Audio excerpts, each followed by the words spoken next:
সুপ্রিয় শিক্ষার্থীবৃন্দু, পরবর্তীতে আমরা যে প্রশ্নটি সমাধান করব তা হচ্ছে সম্পাদ্য ৮। এখানে প্রশ্নটি রয়েছে বৃত্তের বহিস্থ কোনো বিন্দু থেকে বৃত্তটির স্পর্শক আঁকতে হবে। তাহলে বৃত্তের বহিস্থ কোনো বিন্দু থেকে আমরা বৃত্তের স্পর্শক আঁকবো। তাহলে সেক্ষেত্রে আমরা লক্ষ্য করব যে এখানে আমাদের প্রথমত একটি বৃত্ত আঁকবো।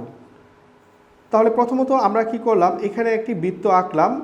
বলা হয়েছে বৃত্তের বহিস্থ কোনো বিন্দু থেকে একটি স্পর্শক আঁকতে হবে। তাহলে আমরা যদি এটিকে একটি বৃত্ত এঁকে নিলাম, এক্ষেত্রে আমরা কি করব, বহিস্থ কোনো বিন্দু থেকে যেহেতু স্পর্শক আঁকতে হবে সেক্ষেত্রে আমরা একটি বহিস্থ রেখাংশের বা রেখার মাপ নিয়ে নিব।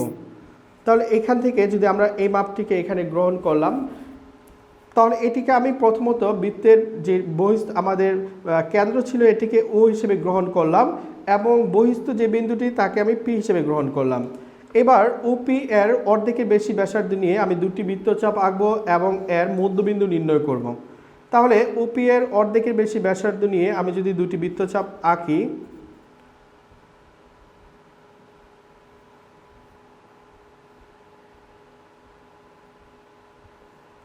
তাহলে লক্ষ্য করবে এখানে ওপি এর অর্ধেকের বেশি ব্যাসার্ধ নিয়ে আমি দুটি বৃত্তচাপ আঁকলাম ও এবং পিকে কেন্দ্র করে। তাহলে ব্যাসার্ধ নিয়ে বৃত্তচাপ যদি আঁকি তাহলে সেক্ষেত্রে আমাদের এখানে যে মাপটি চলে আসবে তা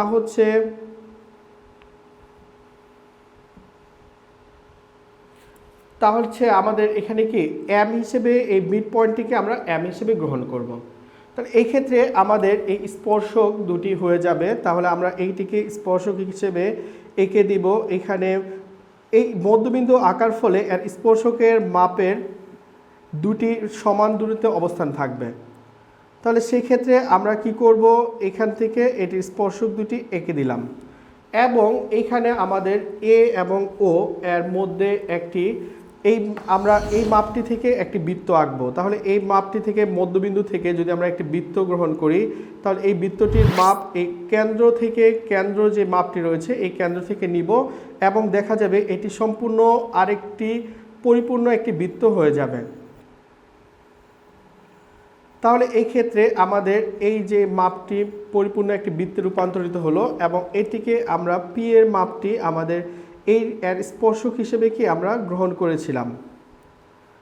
তাহলে সেক্ষেত্রে আমরা কি করব, আমাদের এখানে এ এবং বি এর সাথে ও এর সাথে আমরা যোগ করে দিব, এ এবং ও যোগ করব এবং ও এবং বি যোগ করব। তা আমরা লক্ষ্য করব যে এখানে যে প্রশ্নটি বলা হয়েছে বৃত্তের বহিস্থ কোনো বিন্দুতে, তাহলে বৃত্তের বহিস্থ এটি হচ্ছে বৃত্তের বহিস্থ কোনো বিন্দু হচ্ছে এটি হচ্ছে বলছে বিন্দু থেকে বৃত্তটির স্পর্শক আঁকো। তাহলে আমরা এটি কি করলাম, এই বৃত্তের স্পর্শক এঁকে নিলাম। তাহলে এই ক্ষেত্রে আমরা যদি এটিকে ব্যাখ্যা করি তাহলে অঙ্কনের বিবরণ দিলে তোমরা দেখবে, আমরা প্রথমত লিখি, দেখো অঙ্কনের বিবরণটি আমরা লিখছি।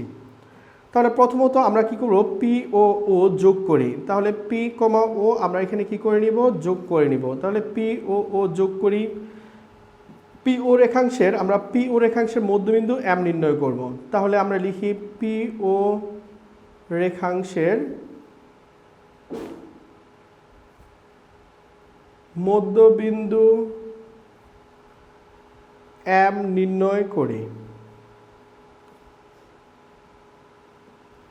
পি ও রেখাংশের মধ্যবিন্দু আমরা কি করলাম, এম নির্ণয় করি।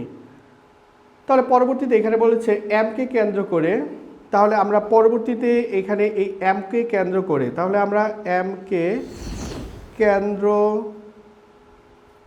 করে পরবর্তীতে আমরা এম কে কেন্দ্র করে এম ও এর সমান ব্যাসার্ধ নিয়ে, এই যে এম এবং ও, এই এম ও এর সমান ব্যাসার্ধ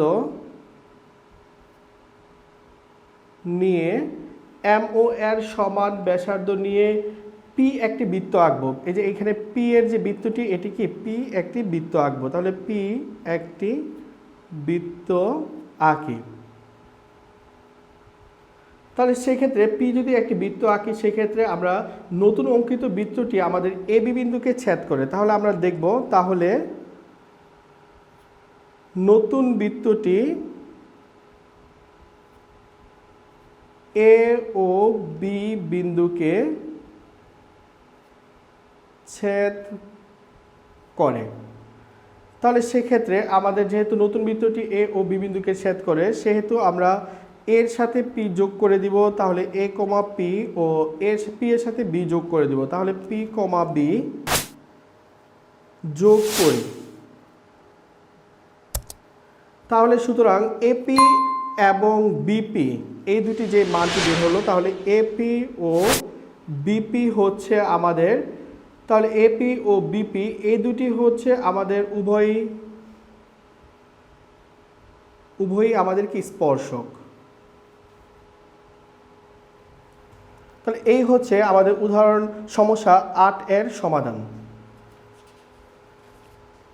ঠিক আছে।